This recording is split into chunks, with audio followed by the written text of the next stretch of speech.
Hey man, it's me, Kevin Smith. Welcome to the Grow Tent, everybody. You have found the best one channel on YouTube, man. The place where we simplify the approach for you so everyone can learn how to grow. We make it so simple, even I can understand. So I'm going to listen and learn right now. Woo! What's going on, everybody? Welcome back to the Grow Tent. We got another fantastic episode for you today. But first, we got to get through the intro. If you don't want to hear this part, just skip forward like a minute or two. But if you were looking for some deals or some discounts off of stuff, this is the place. Guys, remember to check out our Patreon. It's one of the biggest in this community, and it's that way for a reason. We have one of the best Discords with some of the most fantastic growers I've ever seen that answer people's questions 24 hours a day. The Patreon gets direct access to me and all the other kinds of really cool stuff. You should check it out. There's a link to it in the video description below. Guys, remember, if you're looking for a new light or any kind of new Mars Hydro equipment, they're one of the main sponsors of the channel. You should check them out. And there's a link for them in the video description below, and a discount code. It's WTTGT, and that gets you some extra money off. I think it's 5%. I'm gonna check that out one of these days, but I know it gets you an extra discount at checkout. What else we got? We got a brand new sponsor right here. It's from VeraHeal. If you guys are looking to get your medical card or anything like that, there'll be a link in the video description below, and you can use the code on. Let me get this right. GrowTent30. Get you an extra $30 off at checkout. So make sure, if you're looking for your medical card or you're looking to renew, go check out the doctors at VeraHeal. The doctors, I guess it's the website. They have a doctor on there, of course. And you can get an extra $30 off at checkout while you're renewing your medical card. Guys, remember, if you want to see me mess around with snakes or ball pythons, you can find it over on Spartan Pythons. Find a link to that in the video description below, along with everything else. Also, come check out my Instagram. You can still see plants and stuff all the time on there, and it's just Spartan Pythons. And make sure you check that out. Also, if you're looking for any of our merch, tent slaps, stickers, anything of the sort, you can find it at WTTGT.com. All right, guys, let's get today's episode started. Woo! Welcome back, everybody.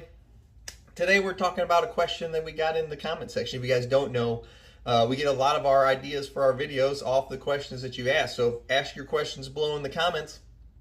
I might make a video about it. Usually they're like these midweek videos, is the comment questions. But just if I see one down there and I'm like, hey, I do get that question a lot. So I'm going to go ahead and I'll just make a video for it. And today the question was, is it okay to change your lights mid-grow? And they want to know if that was okay, or if it's okay from going from one tent with one certain kind of light going to a different stage. So maybe you're running a perpetual grow and you're going to different tents. Is it okay to switch lights? So we're going to talk about that today. The first thing I'm going to tell you before we get into kind of the details of it, then yes, it is. You'll be just fine. There's a couple things we watch out for whenever we do it. But for the most part, if let's say you were vegging under a T5 light and you're like, well, okay, well, I want to go to HPS or a bigger T5 or M8, whatever you want to switch to, LED, whenever you're going to go into your flower tent, and they want to know if that's okay by switching styles light. Yeah, it's absolutely fine.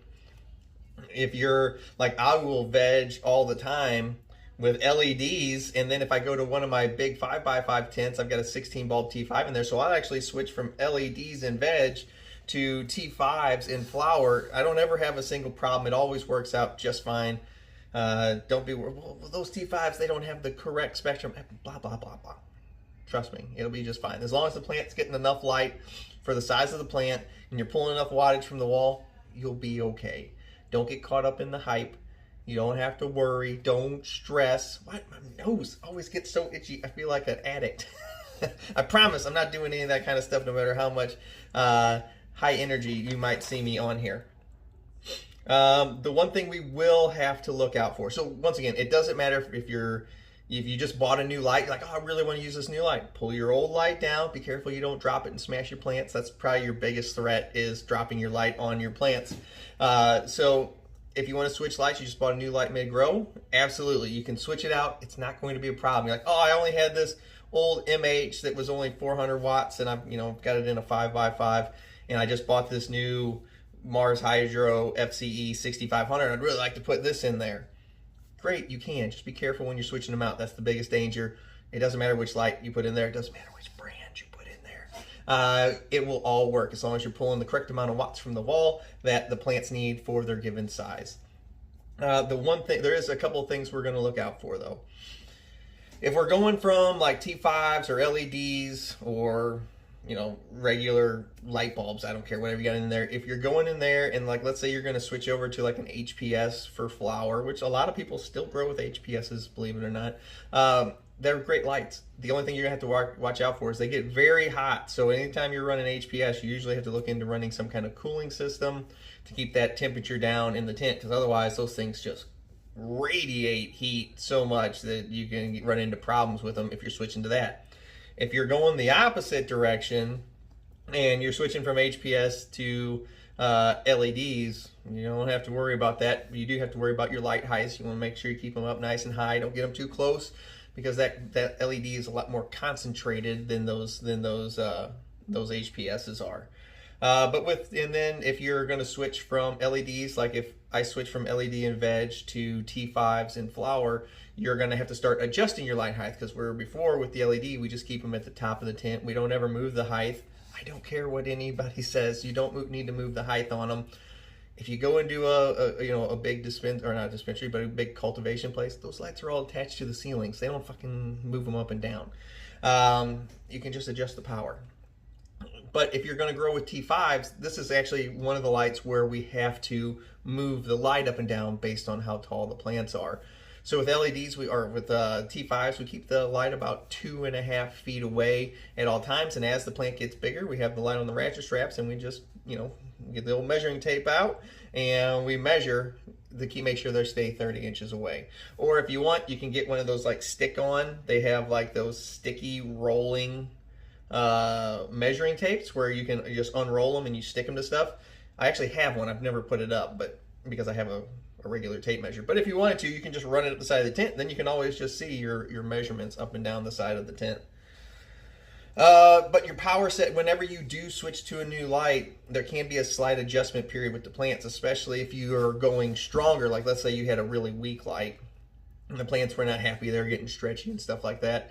For the first couple days after you switch the plant over, like let's say you had a 4-bulb T5 and then you went out and bought a brand new ROI 750 or a brand new Grandmaster level Tarantula, it's a much stronger light. And if you turn up a little bit too much, or just the fact that it's a stronger light than they were used to, they can look a little sad for the first few days. But after they get kind of past that acclimation period, they usually pop just back up. So I won't actually adjust my light down for the first few days if I'm switching mid-grow, because I really want them to just kind of get used to that new light. And after like 3 days, if they're still looking poopy and sad and they folded their leaves down, they're running away from light, then I'll turn the light down a pretty good amount and let them rebound, and then I'll start working my way back up with the light to see where I should be. What else? We already talked about temp control, spectrum differences. Guys, come on, don't fall for marketing. It's all silly nonsense. I've grown with T5s, I've grown with HPS, I've grown with LEDs. None of this stuff makes a difference. UV, B, it's marketing. Okay? A regular light bulb grows just as good if you can get enough of them as T5s, as LEDs, as HPS. They don't charge any different for it in the dispensaries, and because if it made a difference, they would charge you more for it in the dispensary. I promise you it'll work just well using whatever equipment that you have. I think that pretty much covers it. So to review, any of the lights will work. Give them a slight adjustment period when you do it. And if you go to if you're switching over to HPS, just remember you're going to need some kind of new temperature control. And I think that covers today's question, guys. Thank you for hanging out with me. We're going to be doing the 50K giveaway. I was going to do it tonight, but I'm too busy. So Friday night, we are going to do our 50,000 subscriber giveaway. So make sure you come hang out, check that out. It's probably going to be like 6 or 7 p.m. this Friday night. I'm looking forward to it. I think Ricky GT is going to just stop in and make an appearance. So you make sure you don't miss it. I'll see you guys next time. GT, out.